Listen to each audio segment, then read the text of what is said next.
The minimum requirement of Quaker would be Quaker testimonies, people accepting Quaker testimonies.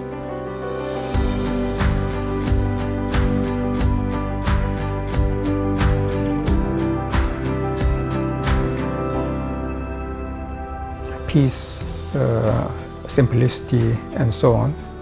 They are very agreeable to me, and I would recommend that to any person of any religion. Quaker values are the spices of Quakers.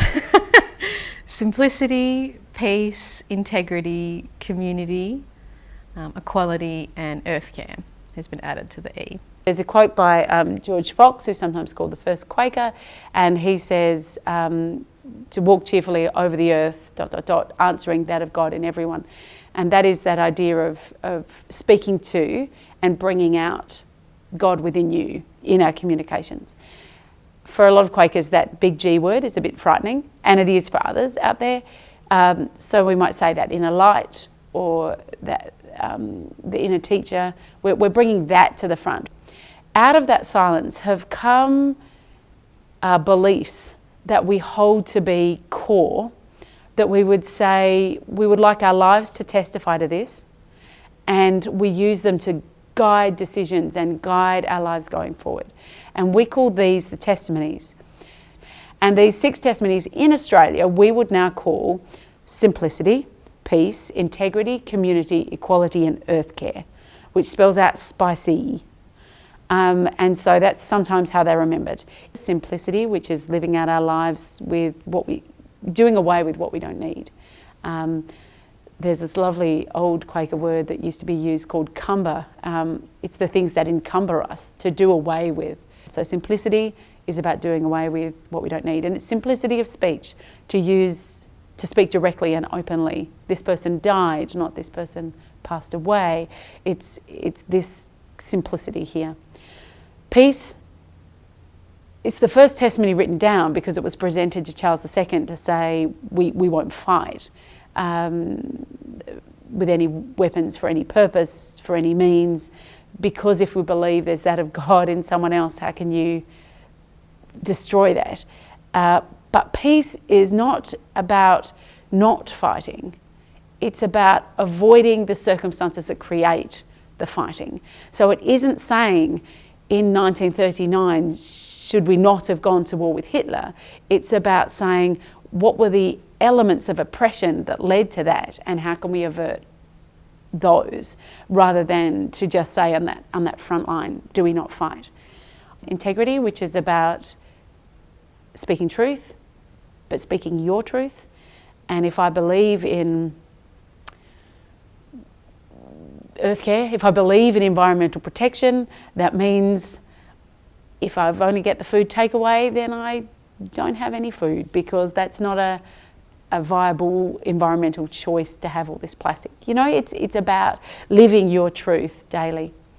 Community, which is about looking for all of us around us and making sure that those who are maybe not involved or not having access, helping support those.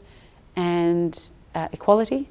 So a lot of people know Quakers for their work, anti-slavery work, or promoting the rights of educating women, or LGBT rights. Certainly we were running Quaker weddings for gay people before it was legalised here. We just had them not recognised outside our meeting. And then we come to earth care. Earth care is about our commitment to the planet, the earth, the beings on it. They're our testimonies. They're our core elements we want our life to live towards, I guess. We want our lives to testify to that, hence the capital T, testimonies. But I think all of those are underpinned by this belief in the silence as our access point to truth, and the belief in that of God in all of us. I get a bit concerned where we talk about the spices as something kind of like the 5 pillars of Islam or something like that, in that they're not meant to be a creed. Quakerism is a non-creedal religion, and they're not meant to be directives, but they are things that Quakers have found over the years to be important testimonies. And a testimony is a way of how you try to live your life in truth. And so, sure, the spices are something we all kind of know, but they change. Temperance used to be a testimony for a very long time, but it's not considered as much a testimony for lots of Quakers as it used to be. So I'm a bit wary of saying, look, there's a list of ways we're supposed to live, and also within those testimonies, how you choose to live out that particular testimony is entirely what feels right and truthful for you.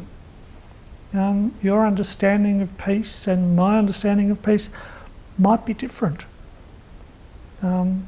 but we are beholden to attempt to live a peaceful life, whatever that might mean to you. As I've grown and experimented and explored all the various intricacies of being a human being, these are the values that I ended up coming to and drawing myself to as finding important. So I suppose Quakers are a group of people who have also found that those are the values that are important. And it's not because we're Quakers and those are the Quaker values, and you know, to be Quaker we have to abide by them or we have to believe in them. It's more so, as a human being, these are the things that I find important and that connect to me, and here's a community of other people who also have those things in common. Now that I have those values and those words attached to them, when I am in a situation where I have to make a decision or I have to figure something out, I have that language to think, okay, well, these are my values. How does simplicity affect this situation? And how does peace come into this situation? For me, there's really only one Quaker value, and that is love. And all the others are manifestations of love in different parts of our lives. So simplicity is a way of loving the earth and one another and not taking more than we need. And caring for the environment is also about love and loving this fantastic creation that we live in. And so each of them come back to the super value, which is love, I think. And finding the loving way, we can't live better than following a path of love as the kind of grain of the universe, really. So I don't think that can't really be improved on. It's just that living up to that mark is always a challenge. And so we challenge ourselves and we travel in good company.